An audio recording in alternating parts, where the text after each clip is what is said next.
because my beliefs have always been stronger than anyone's doubt. It's never about your setbacks. It's how you respond. The blows you take are fuel. The limitations people put on you are actually inspiration.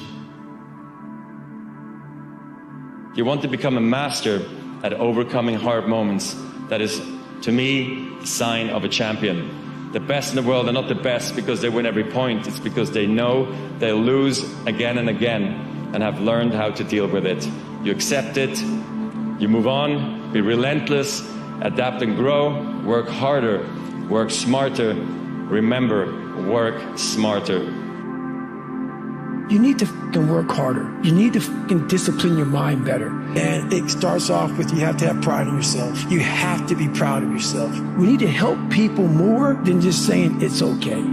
It's okay that you're not willing to fucking help yourself out. That's not okay. It's not okay. It's not acceptable. Even though it's your life, if that's acceptable, that's unacceptable. A lot of people can take one more step, but they choose not to. I don't know if you can take 2 steps.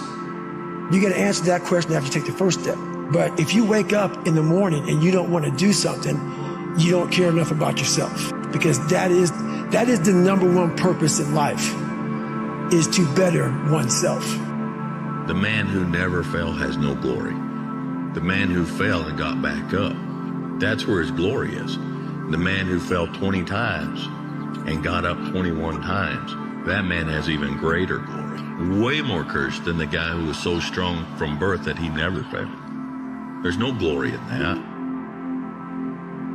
If you're struggling in life, whether it's emotionally, physically, mentally, spiritually, financially, whatever it may be, it's very easy to look at your life and just see chaos. It's very easy to look at your life and just feel the weight holding you down. So wherever you're at, no matter what your situation is, I want you to stop for a minute and understand this. You don't have control over what happens. You don't get to decide the outcome. But what you do have control over is what you do. And what you do influences the outcome. So what you need to do is sit down and decide, okay, what do I have control over? My effort, my attitude, my actions, who I spend my time with, who I don't spend my time with, the food I put in my body, the information I put in my brain. If all you do for the next 3 months is hammer down and focus on those things that you have control over and forget about the rest is going to take care of itself.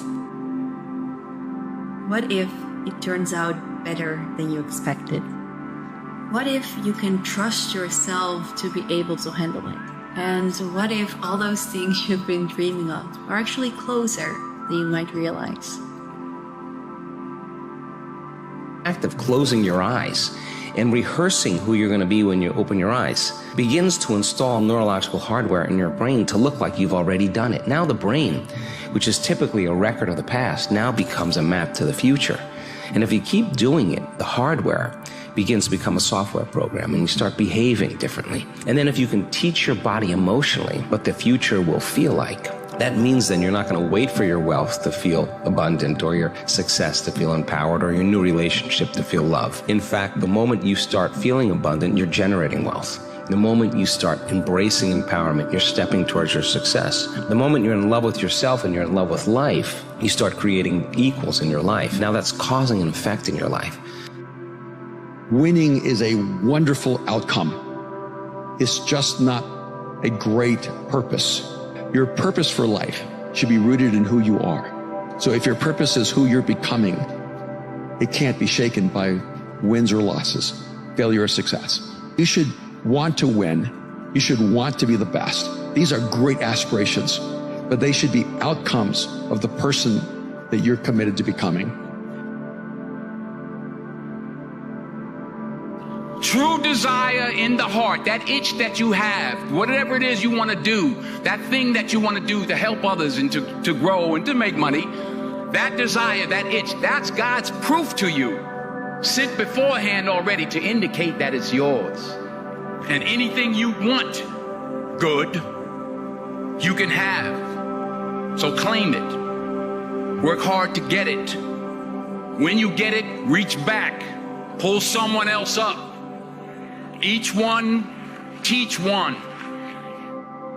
Don't just aspire to make a living. Aspire to make a difference. that the journey is truly the reward.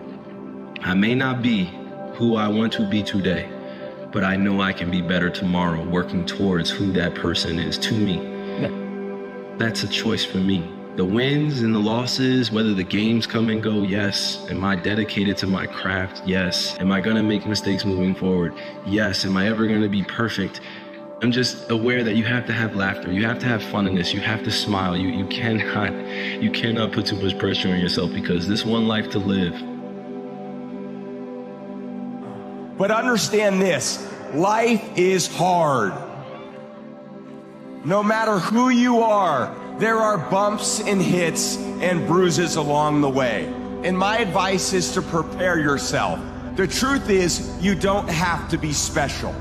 You just have to be what most people aren't. Consistent, determined, and willing to work for it. No shortcuts.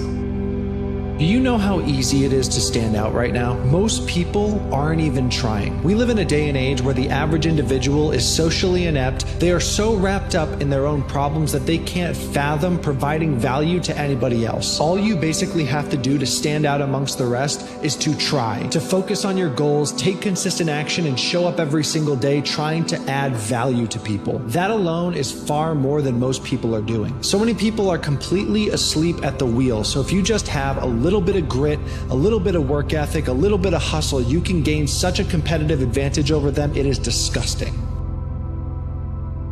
Those who can do, those who can't talk about those who can. Send that out. Those who can do, those who can't talk about those who can.